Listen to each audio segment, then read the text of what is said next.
Hello and welcome to Start the Beat with Sykes. My name is Sykes and this is my podcast. Before we get started, I just wanted to take a quick moment to thank everyone who checked out the last episode. If you're one of those people, I hope you enjoyed the conversation and thanks so much for coming back. But for everyone out there who's new to the show, welcome. Feel free to make yourselves at home. And as always, there's beer, soda, water, coffee, tea, kombucha, juice, or whatever you like in the fridge.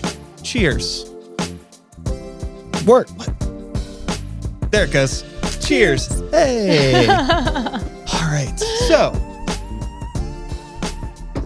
thanks for being here. For everyone who doesn't know my guest, I'm sitting here today with the one and only Ashley Corts. Make some noise for the internet. Yay. So good to be here, dude. Always a pleasure. It's been quite a while since I have seen you face to face. We're both busy people. Yep. And the world ended. But now we're here we are. We're together. We've again. made time. Yes, we have. So you've been on the show a few times, but this is only the second time that you've been on the show as a one-on-one. Yeah. You were one of the first people I ever had on the podcast a very long time ago. I don't remember what the episode was, but it was in the first 10 episodes, I think, it right? was. It was crazy. So now here we are. I believe this is episode 403, maybe? Damn. Maybe 404. I'm not sure. It's somewhere around there. Irrelevant. But let's talk about me, more about you. What the hell are you doing with yourself? What's going on? Man, I'm just trying to live my best life and crush it along the way. Just like... every day is something different, you know? And, for the last 7 months, we're in July, 7 months, I've been on the road in the Black Forge coffee van, touring the country, raising money for music venues and, doing conventions along the way. And like in between doing that, I've been stopping in California a bunch and like hanging out in legal states and working on this thing where it's called the Traveling Bud, where I just like introduce all these wonderful cannabis products to people that in Pennsylvania, because we're medical state still, we get to find out about, because half the shit that's out there, I had no idea. And it's a wild world. Weed is great. So, you have always been somewhat of an entrepreneur since I've known you. You're always trying to do things. Yeah. But you seem to have, like, I suffer from this too, like the creativity that doesn't allow you to stop. Yep. Or just settle. It's like as soon as one thing seems to be okay, it's like, oh, okay, like, I'm going to open up a fucking coffee shop. Let's open up another one. That was a nightmare, but now it's okay. Well, let's start a fucking van. Oh, okay. Well, this is going good. Let's do this other thing. Why? Why are you doing this to yourself? It's just, I've always had that motivation to, just get out there and be happy. I'm on the constant pursuit of happiness, and whatever that may be, let it be opening up a business, smoking weed on a mountain, taking a hike, eating tacos. Sure. It's, I try to do it the best way I possibly can. And I've lived through so much in the last 6 years of owning a business. Cause we're celebrating 6 years in 2 weeks. Wow. And we just celebrated 2 years of the second location 2 days ago.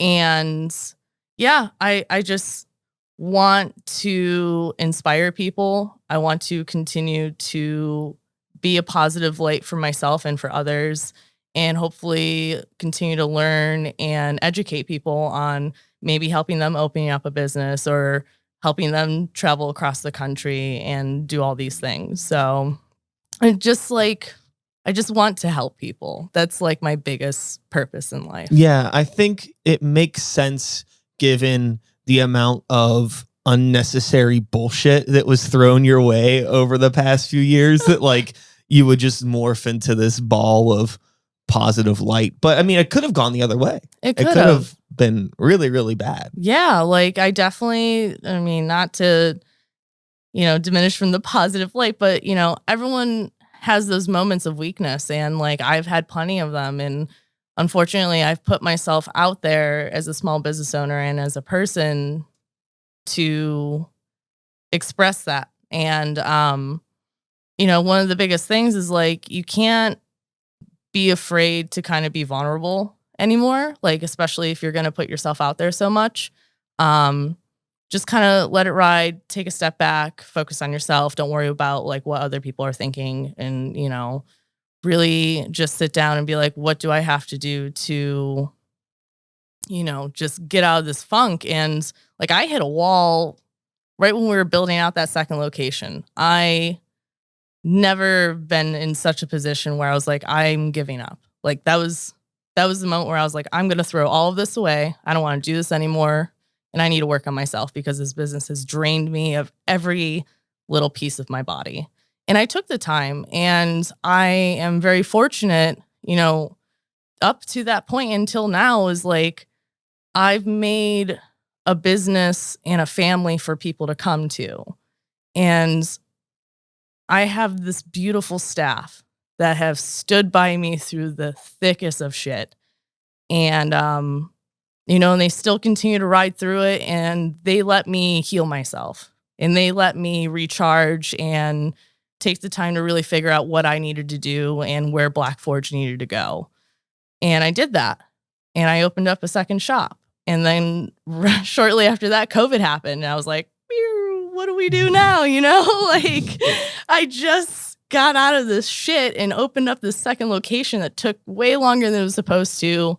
And so many terrible things happened. But,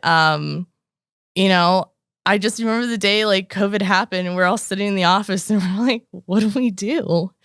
And everyone's like, should we shut down? I was like, we can't.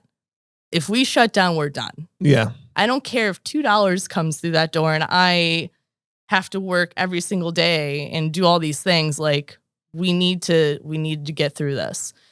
And my staff, like there were a couple that left, and now they're doing awesome things with their lives and pursuing their other dreams and hobbies, which is really great.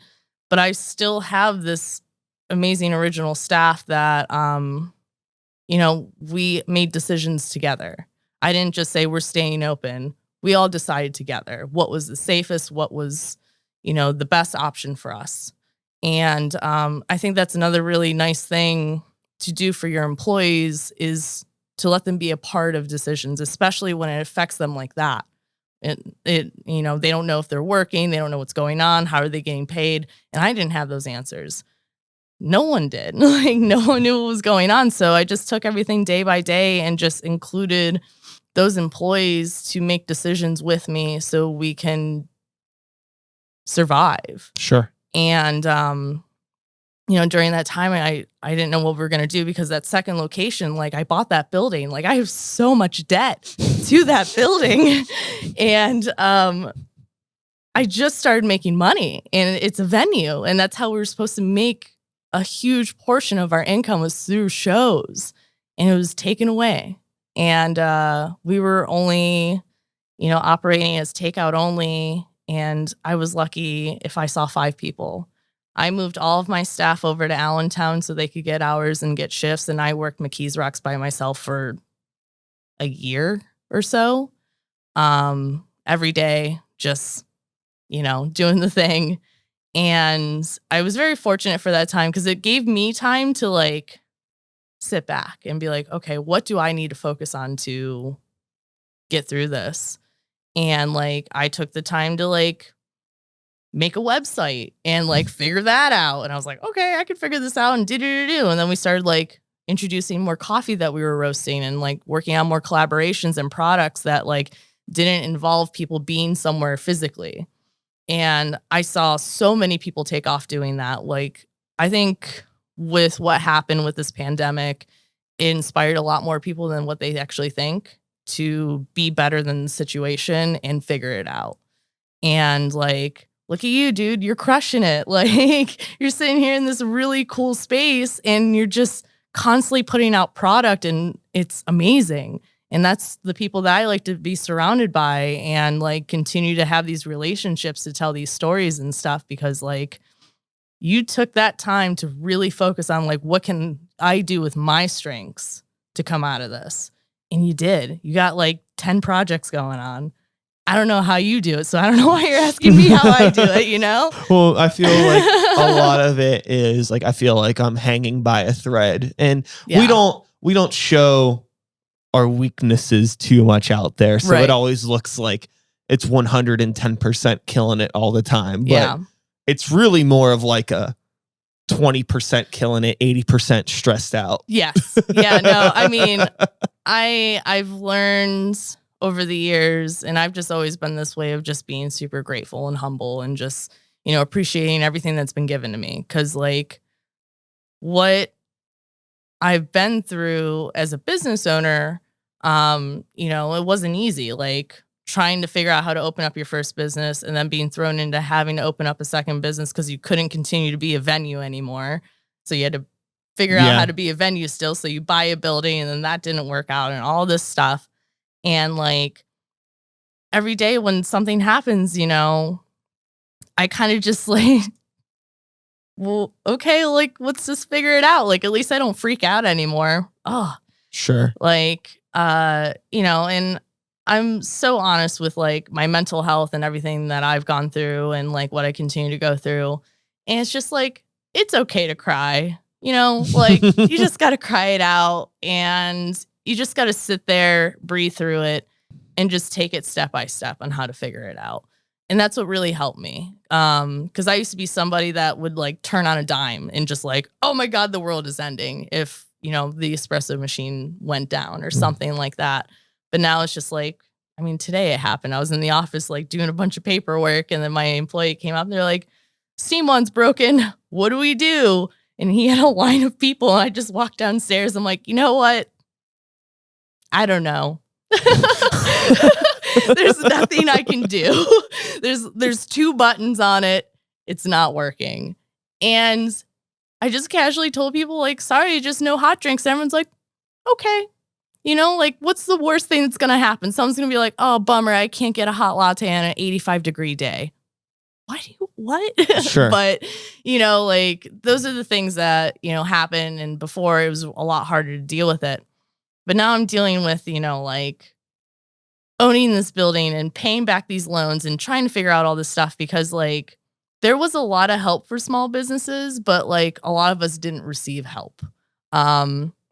Like I was able to get a PPP loan, which it's forgivable if you spend it all on payroll.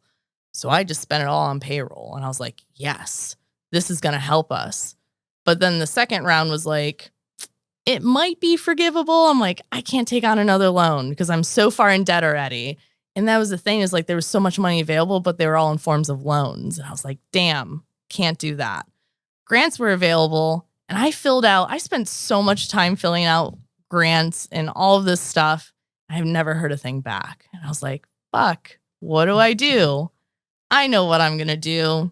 I'm going to buy a van and travel the country and help keep my business alive, keep my employees employed, and help other venues. Yeah. Because I know what they're going through right now. And that's what I did. Because like everyone in Pittsburgh that I worked for, and if you don't know me, like I'm a former lighting designer for music venues from all over Pittsburgh. And, like that venue life is what made me who I am and like what inspired me to include that in my coffee shop. And it was everything that I've learned through the knowledge of other people and their experiences, like I was able to mold that and create my own thing. And, it's continued to grow into this larger thing where all these other people are now getting involved and like have these ideas and want to incorporate into the business. And those are the people that I employ. Like when people come to Black Forge, it's because they want to be a part of something. It's not just a job. And that's why I'm very, very lucky for like having the employees I do. Like I don't really have a turnaround. I really haven't lost any. And I'm very fortunate. I'm very happy that, I was able to do this van project with their support and like help keep our business alive so they had somewhere to go to still. Like that's the most important part to me for like owning a business is like my employees and that they're happy and they're feeling safe and okay.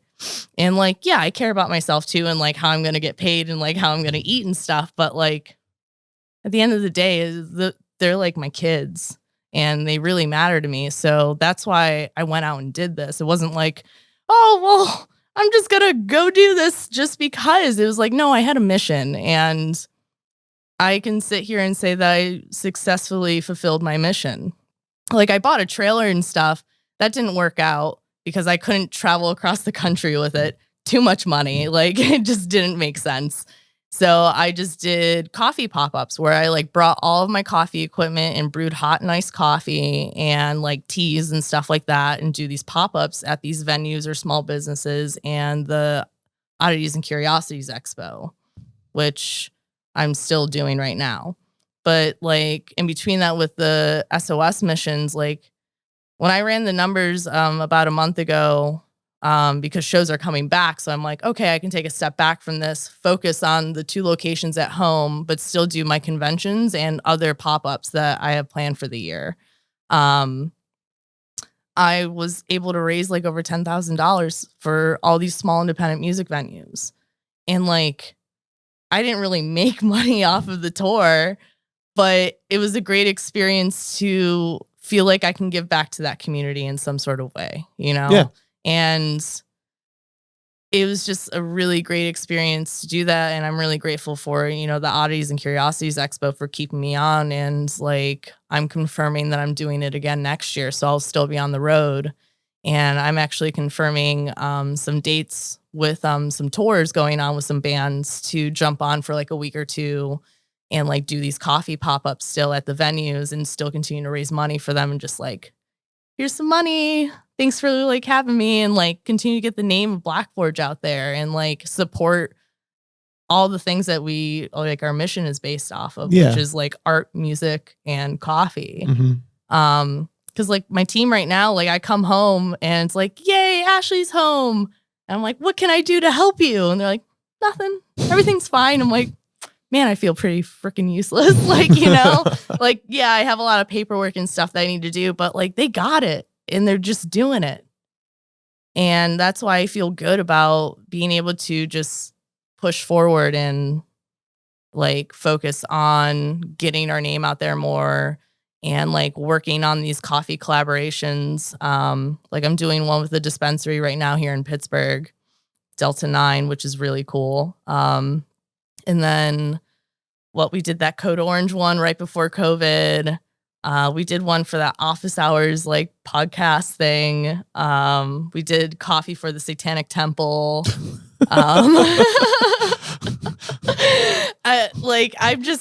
I just reach out to people. I'm like, yo, it'd be cool to make a coffee for you. And people hit us back. And it's awesome. Like, it's really, really cool. And also like working with, you know, artists from all over the world, you know, just being like, hey, like we'd love to pay you for a design for a coffee label. And we do a limited run, and boom, we made a coffee for you. And it's a great way to help them out and support them.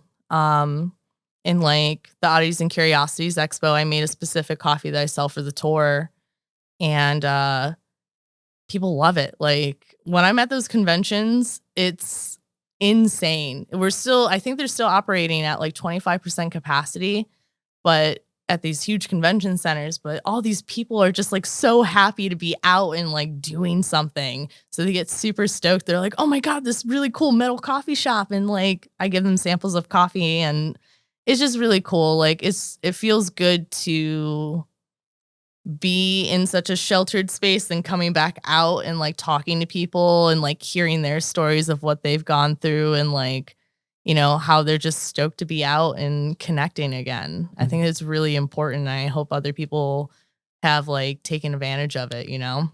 So with Black Forge, what is like the 5 to 10 year plan? More locations, different cities? Is this inside baseball? Like what is your wacky brain cooking up? Right now, for the next couple of years, I really want, for me personally, to focus on like continuing to travel and doing like these expos and conventions and music festivals, and just be like the awesome local metal coffee shop that you can get at a sick metal show, you know? I think that would be super rad. And then, you know, I want to do that. As far as like more locations in Pittsburgh, nah, I'm good. I'm good with 2. Like Pittsburgh's real small. You know, whatever. And I don't know. I haven't really thought that far ahead as far as that. Like I half-time live in San Francisco now. Maybe something out on the West Coast. Who knows? I don't know. We'll see. I've been like scoping it out over there. It's just so damn expensive. I can't even imagine. Like, if there was an opportunity that was like, hey, Ashley, there's this opportunity, dangle it in front of my face. I love a good opportunity. I'll always go for it. But yeah, we'll see. Also, I imagine after, you know, the hoops of opening up the last location and as you mentioned, still, you know, being in debt to the building and things like that, I'm sure the last thing in the world you want to do is I don't want to do that again. Another one. No. It's kind of weird when you set out on this mission to be, air quote, become your own boss. Yeah. Have you ever really felt like your own boss, or do you still feel like you're working for I feel like I'm working for the man. I feel like I'm working for the man every damn day. There's almost like, sometimes I get these, I'm very grateful for the opportunities that I have and the life that I live. But, you know, sometimes I kind of miss being unimportant, you know, like just being that cog in the wheel. Yeah. I just show up, punch in, do my thing and fuck off. And everybody leaves me alone. Yep. When you start wanting to make, you know, these decisions and life-changing things, people start asking you questions and what's this? How's this happening? And it's just like, God damn it. Yeah. Now it's like, I just want to be left alone. Yeah. And it's like this weird yin yang where we live in. Cause like, you know, I think that I'm an introvert at heart, and maybe to some degree you are. I think all of us wacky art kids are like that. But so much of what we want to do, we need to be extroverted. And it's like balancing that has always been really, really hard for me. Yes. Which I know seems silly as somebody that has like a podcast and talks on the internet a lot. Right. But it's still really, really strange for me to like even have conversations like this with people that like I don't connect with. Right. You know, like I've had artists on the show, like Zachary Rutter. Yeah. Awesome guy. So wholesome. Not an introverted weird bone in his body. Yeah. But he's an art kid. And it's like, how did that happen? Like how is there no darkness in you? How are you just this like positive ball of light and love? Don't get me wrong, I think it's great. Right. But it's just my brain can't compute that. Yeah, no, you know? Like that's why I really like traveling as much as I do, is because I'm alone like the whole time. And I'm just like, yes, thank you so much. And then like on those convention days, I'm, you know, talking to thousands of people. I'm just like, hey, coffee. That Try sounds my exhausting. coffee. Yes. Like, you know, it's so exhausting. And then I need like 2 days to recover from that, where I'm just like, they're just drive days where I don't have to focus on anything but driving. But yeah, that's what makes it worth it. It's just like, I get all that time alone. And then for like 2 days a week, I got to be like, hey.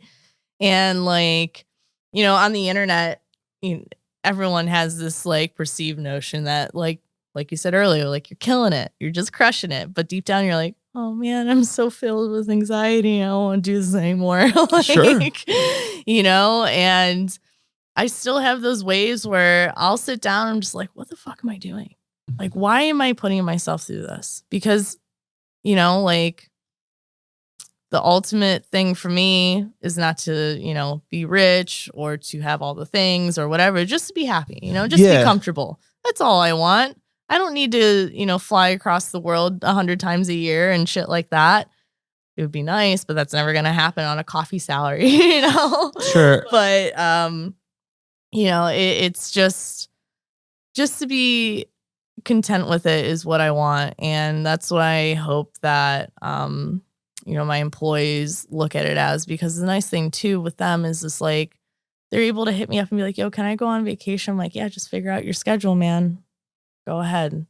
And they're just like, really? I'm like, yeah, like you crush it all year. If you want a week off, take a week off. I don't care. Just make sure that someone covers your shifts. Great.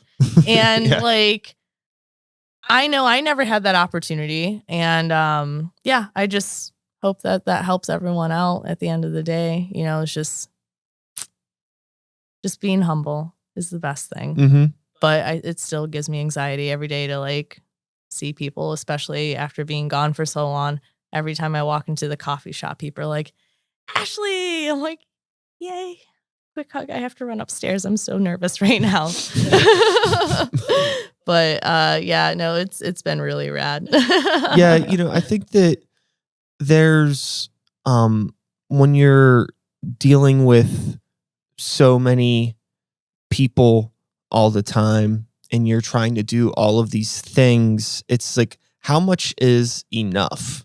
Mm-hmm. And like, where is that level of just like, I'm satisfied. I don't need to do anything else. I don't need to keep pushing. Yeah. Like, I always feel like everything that I'm doing isn't enough. And that's just me beating myself up. Right. Yeah. And the idea of like being comfortable or things being okay doesn't compute to me. Yeah. But that's not the case. I should just learn to be comfortable with how things are and then try enjoying that for a while instead of just assuming like, because I got a good grip on everything and I have time to like watch something dumb on Netflix. Right. That's okay. Yeah. I used to get so stressed out about all that stuff. So like, I wonder, with everything that you're doing, like, when do you feel like this is enough? Like, I could be happy and just do this for a while. You know what? I feel like with the way things are going right now, just getting over, catching back up from like, COVID trauma, I feel like I'd be pretty content with the way things are going. I can only force so many people to get into Black Forge, and that's why I'm out there pushing as much as possible. Even if one person in Texas comes to Pittsburgh 2 times, they're going to come to Black Forge. And that's what like my goal is, just get those people to, come to Pittsburgh and be like, I've been there. Great. Maybe you'll order coffee from us, because like for 6 years, we've done as much promotion as possible. And now since like summer's here and we're able to do it, like we've been doing so many local pop-ups at so many places, which has been really helpful because we're still reaching out to so many people that have never heard of Black Forge. I'm like, yes, this is great. And I'm glad that I have a team that like loves doing that stuff and going out and like being outside and like talking to people. But I'm pretty content. Like I like coming home. I like sometimes when an employee calls off so I can work as a barista. I think it's fun. I like to jump behind the bar every once in a while. But yeah, I'm happy, Hell yeah. Hell yeah, man. Like it's weird. And, like having, a partner that supports you and, they're just constantly being a positive ball of light to you is like super helpful. Mm-hmm. And that's why like even through the toughest crap that I've been through, and like right now I have this person in my life where I'm like, okay, it's not that bad. Sure. That helps. It helps. It really does because like, when I was traveling in the beginning, I had a friend with me, right? My friend Lindsay, and she's also like out doing her thing right now, crushing it. And that was really great. And then I segued to like being alone on the road for a while. And I was like, okay, this is also really great. I'm getting really lonely. And now I don't have anyone to come out with me. And it's nice that he has the capability of like coming out with me and like hanging out while I'm on the road. And just having someone that like makes you feel so good that you want to continue to be better every single day. And that's why like, it sucks. Like we just spent 2 weeks together, which was awesome. And I got home and I was like, man, this sucks. Like I kind of miss my partner, but at the same time, it feels good to be away from somebody, Sure. Like you have that longing. Yeah. But no, I think personal time is really, really important. Oh yeah. And he's a small business owner too. Like he owns a tattoo shop out there in San Francisco and he's just like crushing on his own. And it's nice to have that counterpart to like, they understand being a small business owner as well. To just continue to push you to be better. And yeah, I'm just like super grateful for that. I'm just content and I want to continue to travel and make cool coffee and meet cool people and just hopefully help others in some sort of way. Hell yeah. you know? So, idea.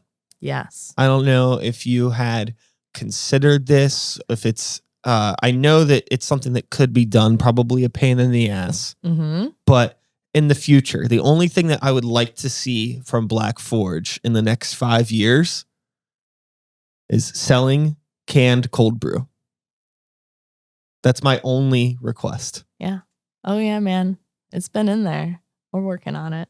Yeah. No, like there's a lot of really exciting things. Like now that I have like a general manager and an assistant and like all these awesome people with great ideas all the time. Yeah. They're just like, here, Ashley, here's an idea I'm going to leave on your desk. Get to it when you can. And I look through, I'm like, what?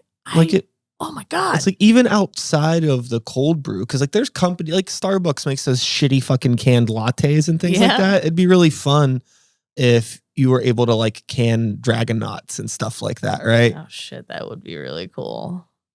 Oh man, I gotta look. But I feel like that would be like a whole other can of worms of production. Yeah. And like I think like, you know, if you're canning coffee, it's probably a lot less hectic than canning something that like with can go milk bad and stuff. Yeah. And like, you know, do you do like dairy free ones? Do you know, like, yeah. And I know there's like local like beverage like people that totally do that. So I mean, I can just talk to a brewery, right? Yeah. Like they can do that. Yeah.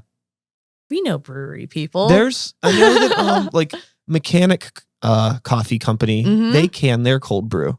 Oh. I don't know how they do it, but they're doing it. We'll figure it out. So that's just one thing that I thought would be very, very cool. I'll do that for you, Brian. Okay. Yeah. Just for me, for Brian. For Brian. That's all it says on the fucking can. I'll put it in black metal font just at the bottom. For Brian. Only Brians are allowed to buy it. Mm-hmm. So through all of this, you know, self-discovery, pseudo reinvention of yourself, and I don't know, however you want to put it, life has changed a lot for you since the first time you were on the podcast. The first time you were on the podcast, there wasn't even one mention of Black Forge being a thing. Yeah. You were in that transition, like post, like, fuck all this scummy way that I'm being treated, and, you know, by ding dongs in the entertainment industry, but there's ding dongs everywhere. It's not exclusive to entertainment, but that's what you were dealing with, right? So, you know, you've gone from one life to, you know, the coffee shop life to now traveling, and you're doing all of this like cannabis positive stuff, however you want to put it. Is there anything in your life that you would like to do, any sort of a hobby that's not work related, that you would be interested in taking up, or that you've tried to take up? Anything that you do that is not somehow tied to work? Because like I find that like, oh man, that's even really like, hard. It's like, you know, I have a really bad habit of every single time I get into something, I find a way to like turn it into content. And I don't know if that's like healthy, you know? Yeah. Like, it's like, why can't I just fucking do something to do it? Why do I have to like, turn everything that I'm interested into some stupid fucking vlog or a podcast or something? It's because you love what you do, I guess. And I love sharing it with the world, right? Exactly. And that's, but also I'm just creating more work for myself, right?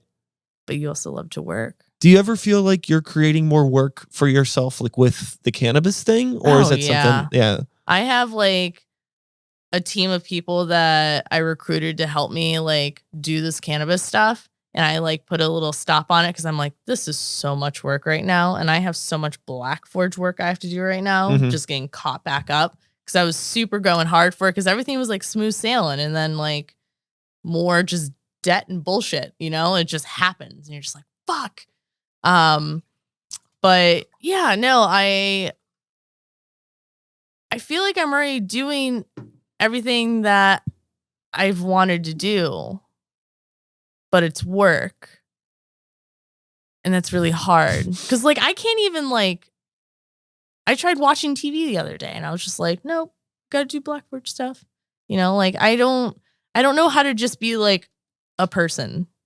I try to, like, I was in Brooklyn for the last week with Salem, and every day I was like getting up at like 9. I was like, wow, sleeping in is great. Cause I had like no actual like work to do. And then, but I would still be trying to find things, like reaching out to people, like creating new problems that weren't there before. Yes, exactly. But I'd have to get back to you on that someday of like, what would I actually want to do? Because I'm already doing it. I feel like, I'm hanging out. I'm happy. I have the best people in my life. Like I have no negative, shitty people in my life anymore.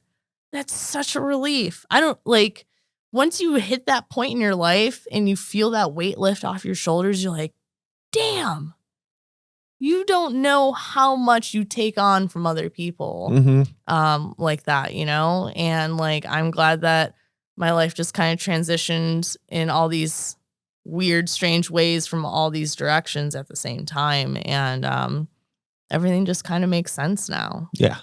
It's weird. I don't know how to like be like, how do you be okay?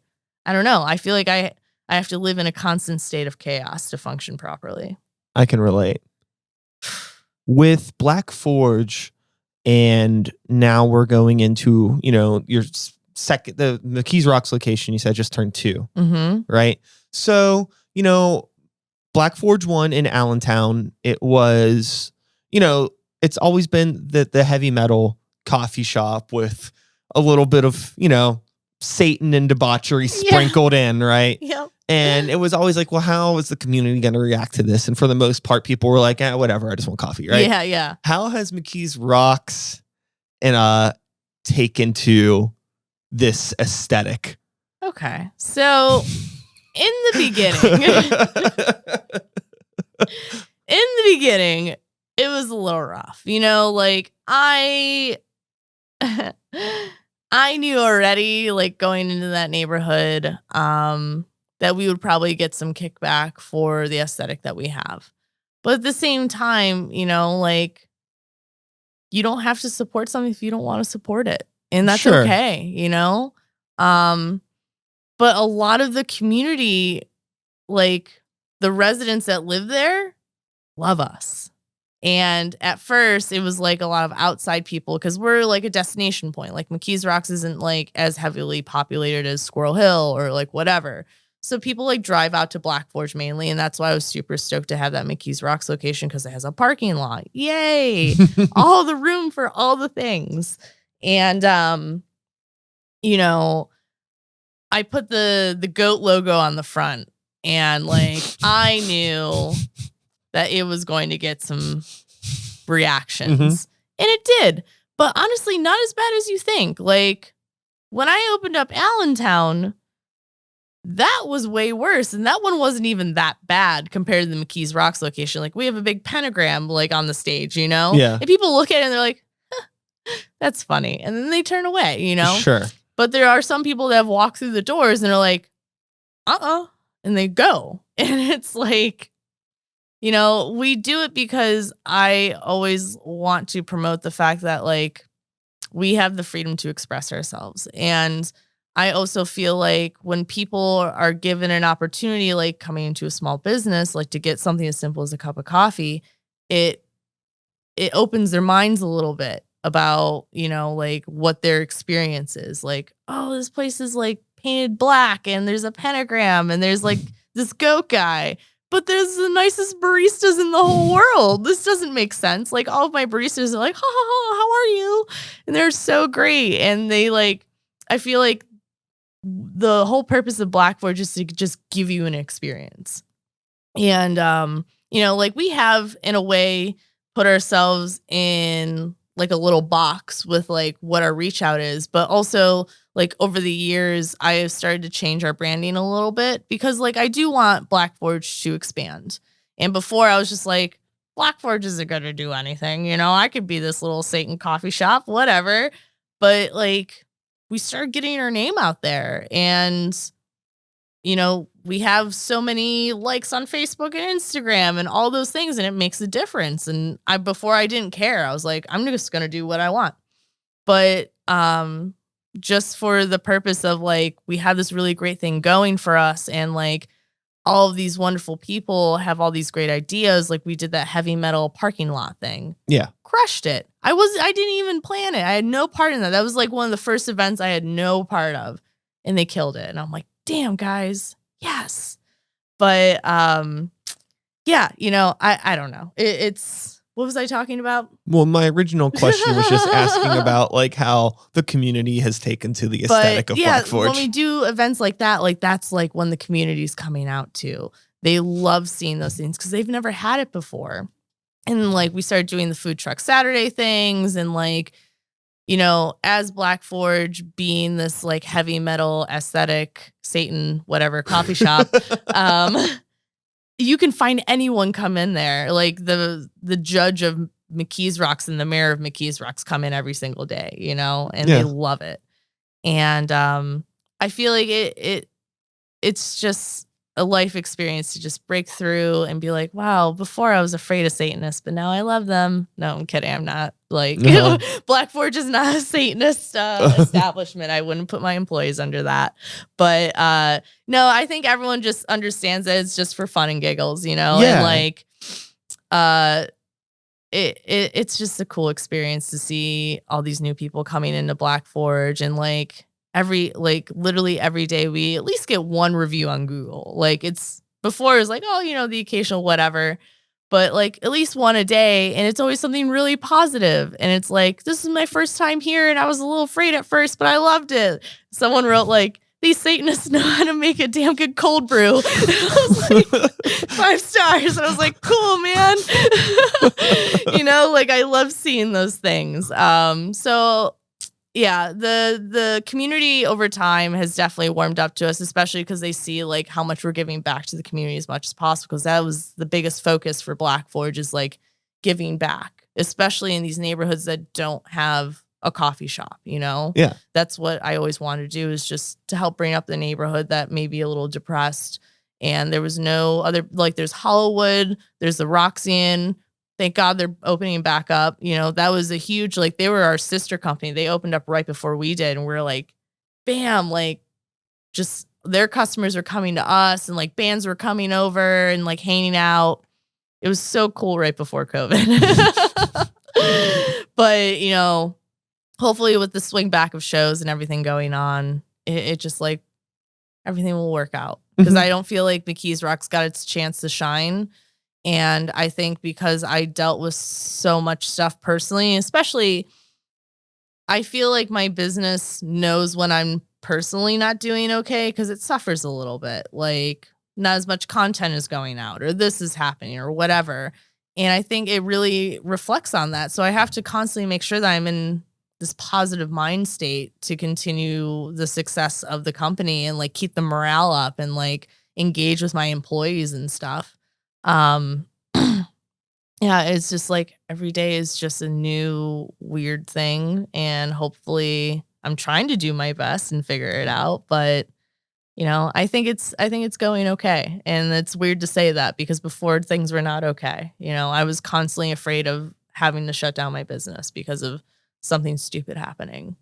And I feel like I'm finally in good hands because I have the support and the team and all the things figured out, you know? Yeah. With the, you know, the Black Forge 2 location, if anyone hasn't been there and you're in the Pittsburgh area, I hope you can find a good opportunity to visit it. It's a really, really cool location.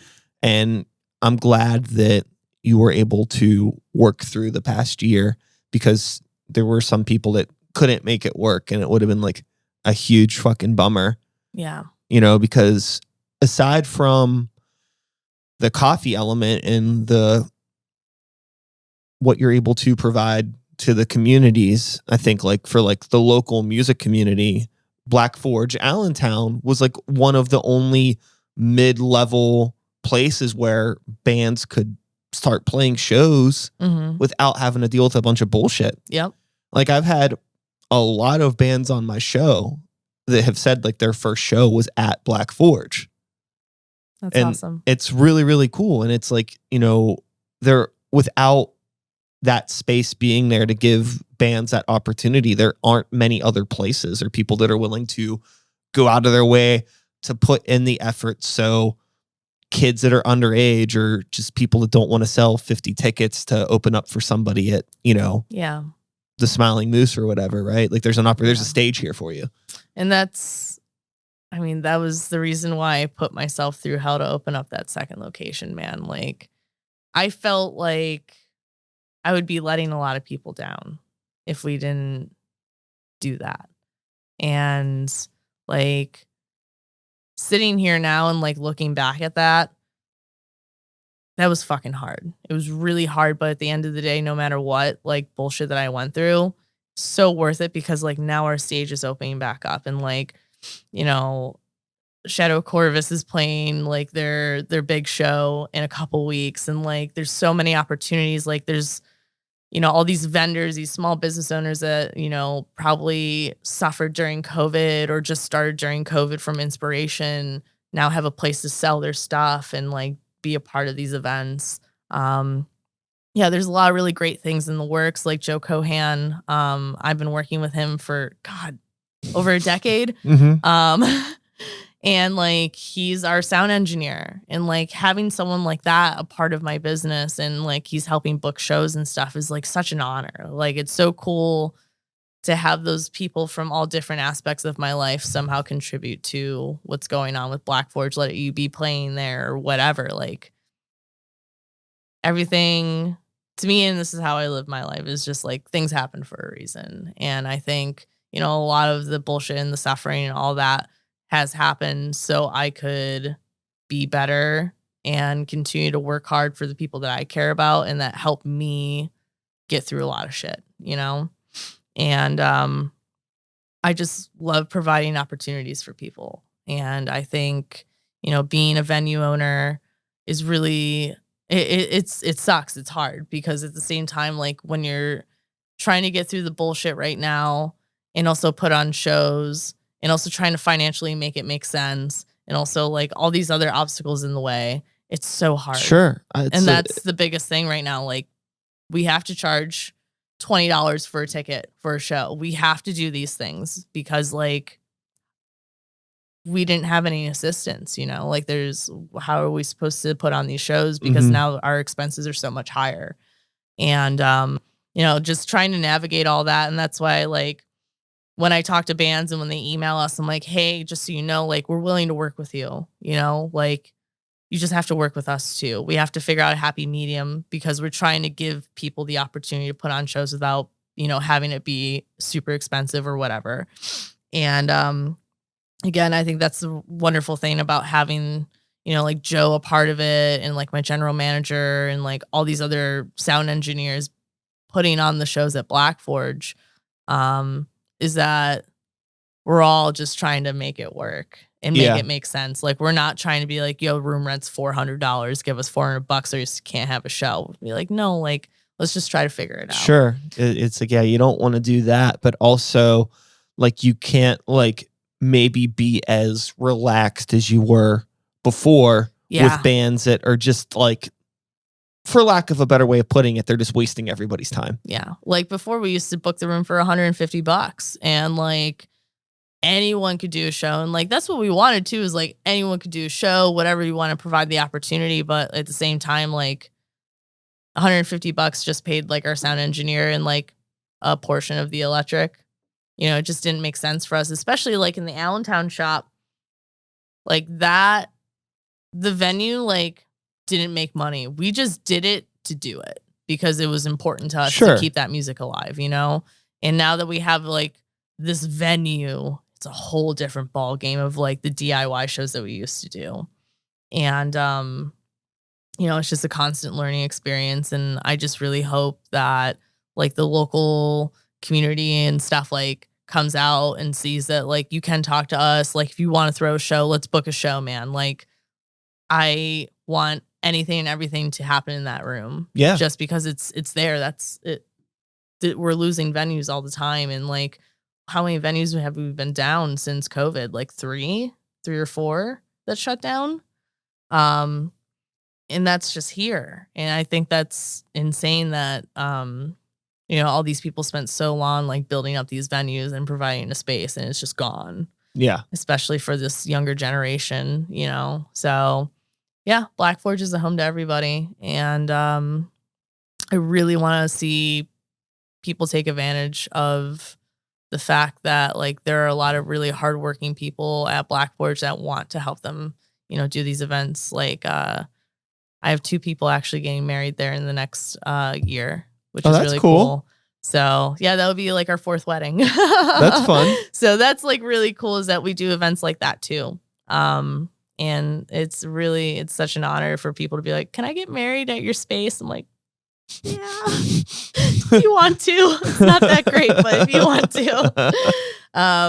So yeah, it's been really cool. I just really want to see Black Forge shine, and just be there for people. Yeah. I think that it's shining more than maybe you realize. Maybe. Like I said, it's like it's been like so it was like really it's been so fun like whenever like people come on the show and talk about playing like their first shows at Black Forge, or when like people like talk to me about you in a way as if like I don't know you, and like it's like this whole like, oh, like Ashley and Black Forge, you heard them, they're doing like really cool stuff. It's like, aww. Yeah, I've heard of Ashley. Thank you for telling me that. No, it's really a lot. It's a lot of people, I think. That's really dig it. Trying not to cry. That means a lot. It's hard, when you're just doing the thing, you forget about what's going on outside of what you're doing. Absolutely. And like someone came up to me the other day, I was here, and a guy came up to me, he's like, I know you. And I was like, oh, okay. And he's like, I don't think you remember me. I'm like, okay, well, what's up, dude? And he was like, listen, I saw you at that shitty little coffee shop in Bellevue that I worked at for a short period of time. And you were working on your plans to open up your own coffee shop. And you told me your entire idea because I was just sitting there and we were just chatting. And that was when I was writing the plan for Black Forge. I never saw that guy again. Didn't know who he was. But he was in Black Forge, and he came up to me and remembered. And he told me the story of how it like changed his fucking life. Like seeing someone do that and like being in their establishment and like all of this stuff. And he's just like, it's just crazy that you did it. Like you fucking did it. And I had no idea who you were, what Black Forge was or anything. This is my first time here, and you're here and I'm telling you the story. And I'm like, that's the shit that I live for. Yeah, man. That's wild. And like, I fucking sobbed like a little kid. I was just fucking dying, dude. I was like, oh my God. It's, I just can't express all the time. I'm always using the word grateful and humble. It's just like, I'm just fucking grateful. I don't want to say that I'm lucky because I don't think anyone's fucking lucky, but I want to say that, I'm just fucking grateful that I have those people and I've somehow affected someone in a positive way. And that's all I ever wanted, because I was fucking nobody. Like no one. I was just a fucking cog in the machine, just doing the thing, lighting shows, making fucking coffee, getting yelled at by people, like whatever. And I just wanted to have a little coffee shop that I could work at every day and like employ a few cool people and make shows happen. And now there's all of this. And it's fucking wild. And I forget all of that because I'm just like so in the now all the time of just like, oh, there's disaster. Yeah. Must fix. So it's really cool, like hearing things like that. So I really appreciate it. It's so funny, like, thinking back to like 2008 or 2009, just like sitting in front of your shitty dorm down at the Art Institute. Yeah. Like I had bright blonde hair. Yeah, we're off work. What are we doing? I don't know. Let's just like hang out. Yeah. Like zero ambition. Like, I guess there was ambition. I was like trying to play shows and you're throwing shows. Yeah, but it was like, it's funny that like, it's not funny. It's really cool, but it's funny to think back about those times and like just man, really, that was me. Like, what was I doing? But like it's cool that we both found our paths in some way, and we're still here. We're still here, and we're still doing it. I don't really feel like I'm all that different of a person than I was like 11, 12 years ago. I'm much happier. I think that's the biggest difference is I'm a lot more positive and I'm a lot happier. But yeah, no, I haven't. No, I still, listen to Korn every once in a while. Sure. I was listening to it on the way here. You gonna go see them? They're coming. Are they? Yeah. When? I think it's like September 3rd with Stained. Ooh. Yeah, I know. Not a big fan of that. Korn, though. Although there's always the potential that Aaron Lewis might have a meltdown on stage. So that's something to look forward to. Not to highlight anyone's, mental health problems, but it's fucking Aaron Lewis. I don't know. That guy's kind of a turd, right? So we'll see. The other thing too is like I looked at the tour dates and the Pittsburgh dates like a month into the tour, which means that like he has to last for like a month without something going wrong. He's definitely gonna explode in Pittsburgh. There's a high chance. We'll see. It's either it explodes beforehand and they replace them with somebody else, or it does happen. It does happen here. I hope it happens. I hope I'm here for it. I just really want to see Korn. Yeah, I've never seen Korn. What? Yeah. It's a good time. They were my favorite band when I was in 4th grade. And are you trying to say something? No, I'm just saying that like I've listened to Korn for the majority of my life. Yeah. And anytime that they've played in Pittsburgh or the general vicinity, it has escaped me. Yeah. And I would also say too, there's probably, I would say over the past decade, I probably wouldn't have gone out of my way to even see them if they did come. But I do like the music that they've put out recently. And I feel like Korn's back, baby. Yeah. Like I'll go see Korn now. I think that there was a rough patch for a while. Yeah, there was. I don't think I wanted to see that see version them, of Korn. The summer before COVID at whatever it's called now, Star Lake, whatever. Yeah. And I just had the best time. Oh hell yeah. Oh yeah. I was by myself. Just fucking like just oh my God. I felt ridiculous. But it feels good to like go to shows by yourself now because like I just don't give a fuck. When you're like out of town and like doing stuff with the van, like I know that you're probably spending a lot of time driving and resting and at shows and things, but have you like come across anything that you weren't expecting in town that you got to do? Like, oh shit, like Korn's playing here tonight and I'm in like fucking, Dallas or some shit. Has anything like that happened? Oh, there's been plenty of it, but I just like don't remember right now. Okay. I just don't. I mean, I always find myself in weird situations when I'm on the road. Sure. But like, no, like my favorite thing is to just like go on Google Maps and find like a random hot spring. Like I've been out west more than the east. So I've just been discovering all the shit that's been out there. And I'll just like find little watering holes and hot springs. And I go through these crazy adventures. And I've been sleeping in national parks and just experiencing all these crazy things. Yeah. But as far as like shit going on, like I know there's been a couple things where I was like, wow, I'm glad that I like went to this bar or whatever. But everything's been majority like shut down. Like there hasn't been any cool shows or anything like that. But I'm waiting for cool shit to happen. Yeah. Like I'm super stoked that I'm getting the opportunity to go to Furnace Fest this year. Oh, cool. So excited. Yeah. There's like a couple other festivals I'm trying to hop on. So hopefully those work out too. But yeah, no, I've just like find myself going to random places. It's a lot of fun. Just like what's around me, Google. And I just pick something. I'm like, oh, well, let's figure it out. And yeah, like I got stuck in the desert. Not a lot of people know this story. Okay. I found this like really cool spot out in the middle of the Arizona desert, and I was in the van, and it like turned into like super remote desert. Like it was a paved road that just got worse, and I was like, and I just kept going, and then I got stuck. Fuck. And I had to wait 2 hours for a tow truck to find me. Geez, at least it was only 2 hours. That could have been way fucking worse. So I get stuck in really funny, weird situations like that sometimes. But it's an experience.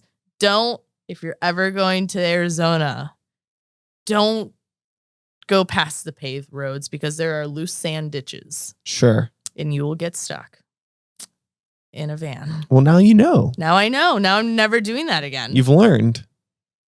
That was a scary day. That sounds frightening. I was like, man, no one's going to be able to find me out here. Like, what am I going to do? And it was like 100 degrees. I'm just sweating, like trying to like get the sand. So I found like these big rocks and I put them under the tires. Like I dug holes and put them under the tires and like threw a case of liquid death on the gas pedal and like tried to rock the van out because I was by myself, you know? Uh-huh. I thought I was seriously going to be fucked, but guy found me. Well, I'm glad that happened. It would have been quite a bummer if we lost you to the Arizona heat. But I'm super excited to be traveling when shows are happening, and I hope I come across some really rad shit.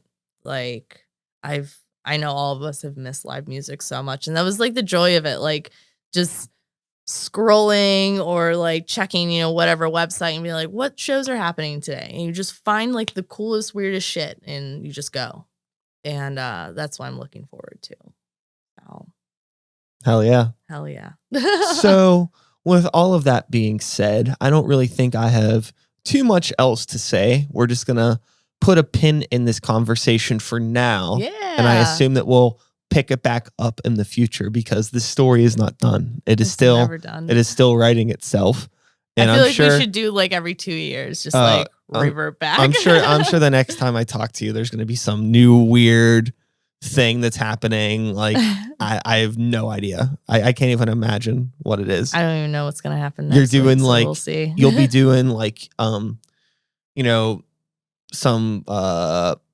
some coffee coated turkey legs for the Renaissance Festival or something. That's a great idea. Hey, I'm full of good ideas. I know you are, man. Thank you. You're the best.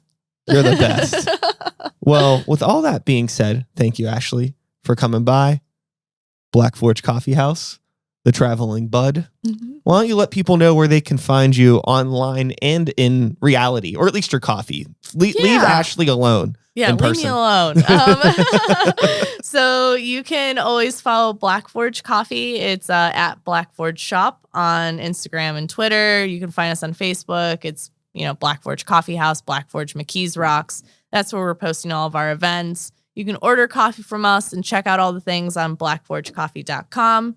And if you want to follow me personally, you can follow me at The Traveling Bud on Instagram. And I'm Ashley Bianca Corts on Facebook. So thanks for tuning in. I really appreciate it. Yeah. And that is all, folks. Thanks so much for being here. One more time, Ashley Corts. Hey. I'll be back again.